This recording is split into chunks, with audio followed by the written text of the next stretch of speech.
Happy Friday, Focus. It's the 4th of June today, and it's going to be a beautiful day. So I'm not going to be in the office all day today because hi everybody. I have no idea whether that was live or not. So happy Friday, Focus. It is the 4th of June. I would normally go on StreamYard, but I mucked things up and I do apologise.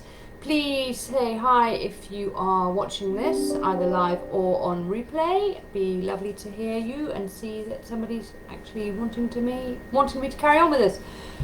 So just to warn you, next week I've already recorded it because we're moving office on Thursday, and I can't absolutely guarantee that everything will be back to normal, whatever normal might be, by Friday morning. So I have recorded it. And also I've got a really important meeting, which is a 3-hour meeting. Hi Kate, how lovely to see you. It's a 3-hour meeting with the Rebel Business School, and hopefully I'm going to be working with the Rebel Business School, imparting my knowledge. Who knew? Anyhow, today we are going to be talking about 4 reasons not to do your own tax return if you are a small business. Now, this makes no difference whether you're a sole trader or you're a limited company, apart from I would add one caveat to that. If you are a limited company, the compliance work that is involved in doing your own accounts is quite onerous and quite complicated and changes a lot. So if I was you, I would not do your own corporation tax return. As far as your personal tax return, that's a different matter.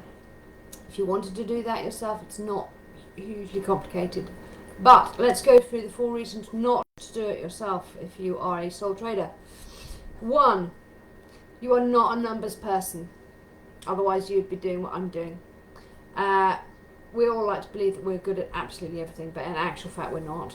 And if you don't have an affinity with numbers, then doing your taxes yourself is probably not the best idea, and it's also likely to cause you an awful lot more stress.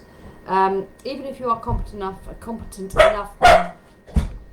even if you are, hang on, Piper, come here, and shut up. Sorry, come here, sit up here, there you go. Sorry, we've got Piper with us today because there's someone annoying her outside, so she's going to continue to bark, which is really annoying. So you are not a numbers person. Even if you're competent enough at everyday calculations, taxes are a completely different matter, a really different ball game. Calculating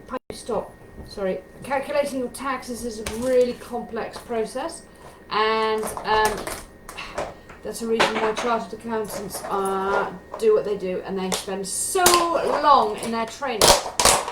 Sorry about the dog, she's being a real pain. Eat your treat and be quiet, okay?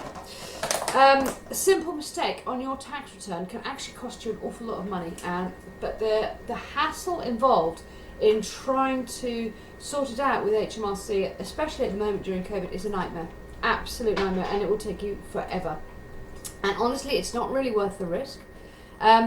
Secondly, it's a waste of your time. You need to be selling. You need to be creating the sales for your business. You need to be getting the new customers. You need to be doing the marketing. Whatever it is that you're doing in your business, this is what you need to do. You need to employ somebody else to do your numbers for you. Tax laws change constantly, and oh my god, do they change. And when they change, they don't necessarily tell you what's going on, and it can be an absolute nightmare. Especially when you've got a business to run.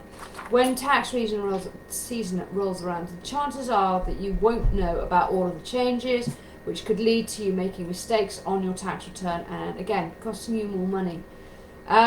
It's an accountant's job to keep up to date on any changes that are going on. This is why we train. This is why we have to do however many hours CPD we have to do every year, because we have to keep up with all of these things that are going on. And it's an onerous task, and I wouldn't wish it on anybody, to be honest. And trying to get a hold of HMRC to do anything, especially at the moment, is a nightmare.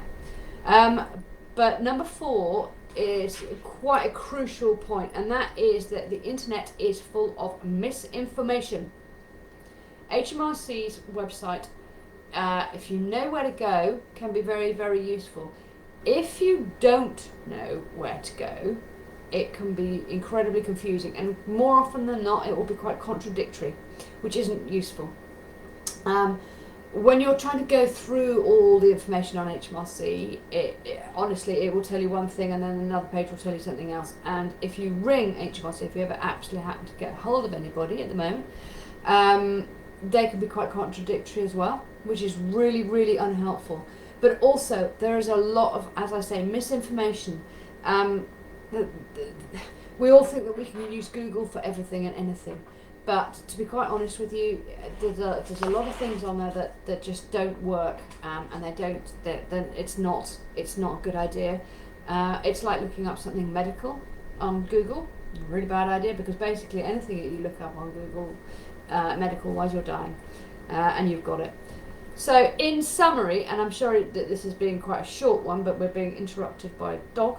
The needs of every single business are different. But if I can just implore you, even if you do your tax return and you get an accountant to check it for you, do that, because it'll give you the peace of mind.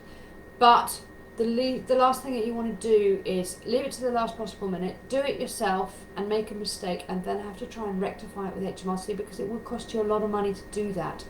And if you can do the thing that you do best, i.e. selling whatever your services or your products are, then that means that you can employ somebody else to do this. And somebody who has got probably in between 5 and 6 years training on this is likely to be able to do it an awful lot quicker, and also have the software to do it. Doing it on the basic tools on HMRC is fine initially, but once your business is actually starting to make some money, I really wouldn't advise it, honestly.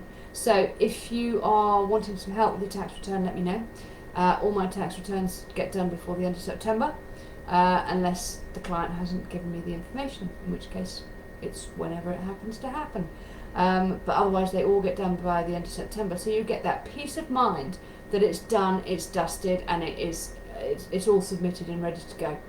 So I can't think of anything else I need to say about this at the moment, apart from implore you just don't do it yourself, because it's really, really important. Sorry I'm not on StreamYard, and sorry that I probably put on Facebook that this was starting at 11 o'clock, it's not. Everything's a bit up in the air at the moment with moving offices and things like that. The only thing that looks reasonably simple and normal at the moment is what's behind me, but that will be moving in about half an hour. So I will not see you next week, but you will see me, and I will see you the week after. So I hope you have a lovely week and lovely weather with any luck, and see you then. Bye from Piper and I.